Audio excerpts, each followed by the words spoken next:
All right. What is your name and your date of birth? My name is William Epps. My date of birth is 11/5/57. Okay. And where do you live? I live in Charleston, Missouri. Okay. So tell me about how things were before the civil rights era. As a child coming up under the Jim Crow laws, Mm-hmm. I remember vividly going to the movie theater. They had a section for people of color and a section for white people. Okay. And places where I could not go to get a hamburger or an ice cream cone as a child. They would tell us quickly in a nice way, you don't belong here, you got to go such place to get service you need. Mm-hmm. So it wasn't bad, but you knew the rules because your parents taught you where you could not go as a person of color.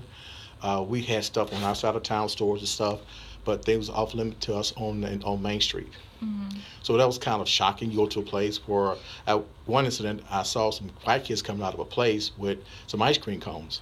It was right on. They had a place on Main Street. It was a small place. They were selling burgers and cones. So me and my friends went in to get a cone. The guy said didn't have any cones. Mm-hmm. I'm like, we just saw some kids come out with ice cream cones, but we Right. knew they didn't serve black people. No, this was before. This was before. This was a little bit after No, civil so rights. this was But after civil before it rights. was even worse. Okay. Um. So how did that make you feel? Well, as a child, you was kind of confused. You're like, what's going on? A kid, who would want to not serve a child? Or, we have money.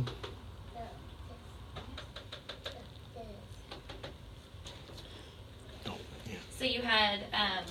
So you didn't understand. So what was something that your parents taught you? Well, our parents taught us, we growing up as a child of person of color, it was very dangerous because at the time, black people didn't have a voice. Mm-hmm. You had the rights where if you was white, you was right. If you was black, you was wrong. Automatic. If you was come with an argument, it was always debunked because it was a kind of good old boy network. You automatically was guilty. Wow.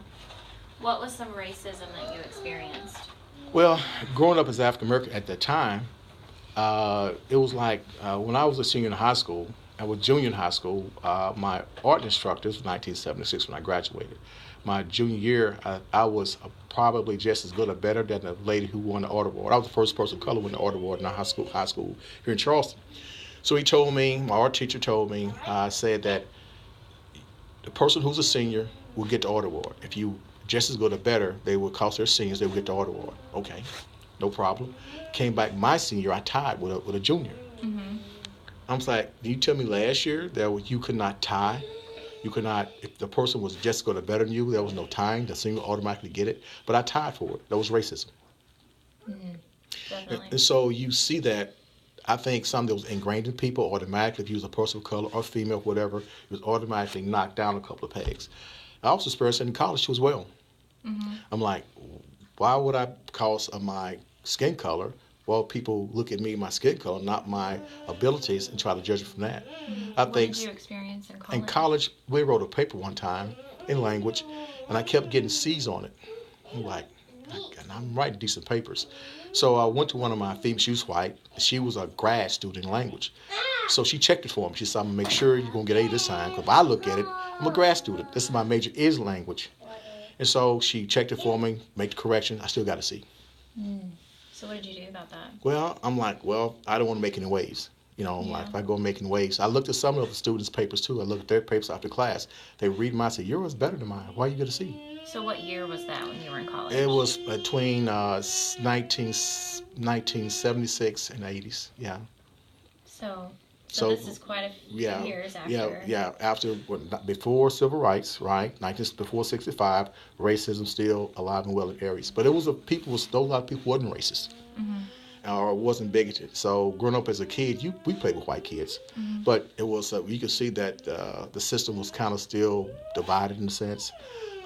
We played with white kids, we played sports with white kids, but still that was a kind of a separation, division amongst cultures and color. Mm-hmm. So that was kind of sad because it hurt people really. So do you think society is Well, what caused we have to a do lot of we have to that? do the In your history. experience? In my experience, my grandfather, the book you saw, my not grandfather, but my uncle and his auntie started a agricultural school in the South, Mm-hmm. and so that was back in the 20s. So they achieved. My grandfather was the second biggest landowner in Arkansas back in the early 20s. So I knew then that people of color could achieve great things if they put the work into it and been in the right situations. So those things really never affected me as a person of color. I always had a rich history. So because I had that rich history, and I also had relatives that was doing wonderful things too, college professors, business people. My brother Joey, in the '60s, when they started doing affirmative action, he was a part of engineering that landed man on the moon. Wow. Yes. So it was like this stuff, but it's like you don't let those barriers kind of stop you from moving forward to achieve great things. But you've always had a very positive personality. Yes. Right? Yes. Which I love you for. But you also did experience that transition from you going to an all-black school. Oh, yes. Now, that was interesting. To being... all-white consolidated. Right. How was that? That was interesting. Going from an African-American all-black school, and it was in 1969 when man landed on the moon. We was told the transition is going to happen. And when we first came to school with black and white kids together, it was kind of like, well, if there was any fights, people like making adjustments. So you came to we had black instructors. Oh, really? Yes, in the school. Wow. So it was different. I think we got along together. The kids played together, got along. Still, there was a difference, but no one really caused into trouble with each other. So you made friends. It was like kids are kids. They don't see color. But the adults is the one that keep people apart from each other, like in politics. So I made friends when I was in the 6th grade, classroom with a lot of kids I graduated with. We had fun together. We played sports together. So still, we just really didn't know. We wouldn't hang out together after school. Right. So at school, everything was fine, but you still didn't do anything after school. Everybody went their separate ways. In high school, after sports, was the town still segregated, or were you allowed to? You could move a little more freely then in Charleston. Then in some places you could move a little bit freer, but not as much. You still stayed in your particular area. Okay. Everybody kind of stayed. So when was that shift you noticed? I think after I probably graduated high school. As the time progressed in the 80s, that started changing. You had kids hanging out with each other and going to each other's homes and stuff. And music, teenagers going to be teenagers. So they didn't let those barriers interfere with what they did. So you had the white and black athletes now was hanging out together after school, going to each other's homes and stuff. But there were still people in the community who did not like to see that. Okay. They could stop it. The people are going to... Right. Kids gonna be teenagers, that way. So I saw a positive shift, and that there was still race was still prevalent there in the school system amongst older whites. Right. You had whites that came in that wasn't prejudiced or racist, but still they was kind of outnumbered. They was kind of shunned a little bit because they didn't go along with the system. Awesome. What about stereotypes? What do you think? There's some stereotypes against? Normally, I think when I was in college, now I don't know why this happens to me. I had a class with one of my white friends. She was a white female. She said, "I don't like black people." I said, "Don't like black? You like me?" She said, "You ain't black. You don't act black." Oh, wait a minute. So how do I not be black and you don't like black people? So you're okay.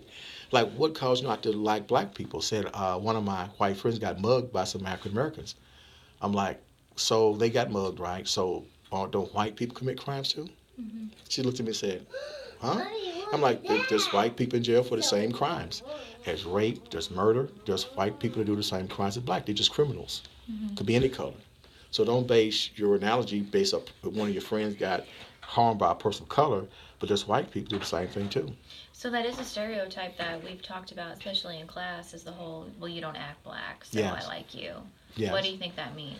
Well, I think the perception of people of color is that what they get to know a person of color, they don't see color, they see the person.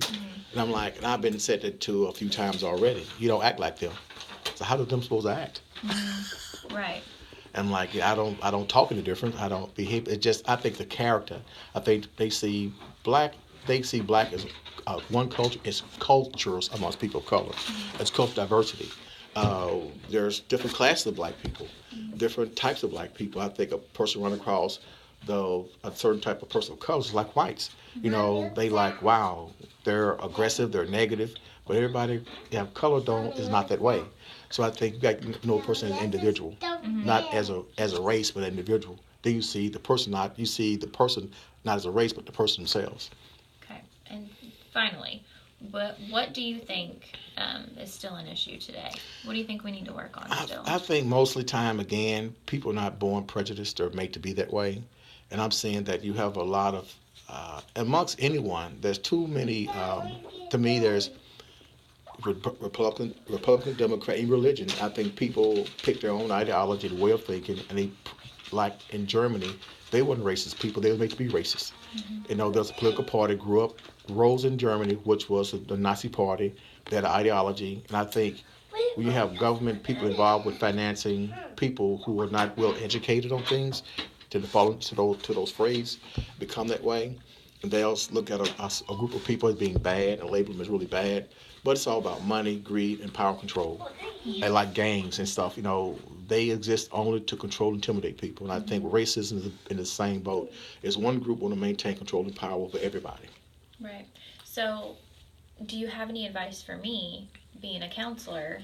Well, one thing I would say, what you do here, one thing I respect about you, you give an olive branch, and you see everybody's differently. Because I think you're not, since you embrace all communities, and gay and lesbian, children, you got a compassionate heart for people. You get a person a chance. You have a big heart. You're very highly intelligent. Very smart, and a lot of people with your smarts don't have a cold heart. They're indifferent toward people. Both black and white people are the same when they're distant. I have relatives who have those indifferences toward religion, toward other groups. I'm like, their own groups. Matter of fact, you don't come where they come from with the money they have. They reject you. So that's a human nature. We have to let those things down and see people as they are and accept people who they are. If they're not threatening to us, why be a threat to them? Mm-hmm. But what tips would you have for a white counselor who is going to be counseling the key thing is African-American, male or female? What do you think is going to, what's the cultural boundaries? Cultural thing is like being willing to listen. Okay. To listen, to be understanding. Listen, be understanding. You can't put yourself in their situation, like Miss Payne with her parenting class. I can tell you my experience, but I don't know about your experience. So listening and not try to tell them what to do, but try to, from their perspective, how could I guide this person, help them navigate the system in a fair way? And there's going to be some racism, maybe bigotry, racism out there. How do we be that kind heart? They can come to and talk about it. And, you'll hit some rough patches. Be honest. There's going to be some rough patches here, but, you can weather the storm. And these are the tools how to do it. Get other people of color there to support you, to support them. So it's almost right. So it's almost like a team effort. Yes. So yes. Don't tell them what to do. Talk about how to get there together. Yes. Listen to them. Really understand what they've gone through. Because everybody's experience could be different. You get batteries in there. Yeah. I get batteries. Okay. Thank you, Mr. F. You're welcome.